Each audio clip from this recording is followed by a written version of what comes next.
Hello, in today's video we will be discussing something very popular among budding engineers, ornithopters. Humans have forever studied the bird and its method of flight. They have been quite intrigued by the movement of its wings. Now ornithopters have been around for centuries, right from the time of Leonardo da Vinci, who called them ornithotero. Ornithopters are the third type of planes, the ones known as the ones with the flapping wings. Ornitho comes from the word bird, and we all know what copter means. The prototype you see now has been developed by the Iowa State University and was capable of housing a human in its cockpit. Now we move on to the major components of an ornithopter.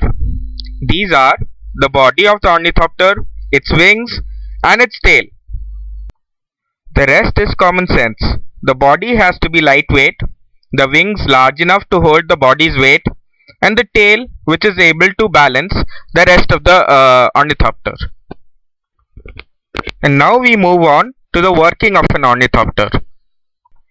The simplest mechanism for a basic rubber-bound ornithopter can be quite easily obtained using a metal wire bent into a hook and the wings attached to this hook by links, which ensures that the wing flaps each time the band unwinds.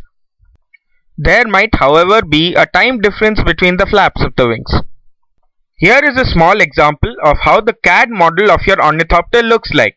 It, however, need not be as complicated. And now we get to the wing. A flapping wing is an aerodynamic machine with two strokes, the upstroke and the downstroke. In unaccelerated horizontal flight of a flying wing ornithopter, the degree of efficiency of this machine is equal to 0. It only moves itself but emits realistically no power. Notice how the wing withdraws during the upstroke and extends during the downstroke. This is to ensure upward movement of the body. Now we come to the tail. The tail is the most important part of the whole ornithopter. The efficiency factor of the flapping wing increases drastically with the size of the tail unit, while keeping the balance of forces. Now we would like to present a certain ornithopter that we made and tested.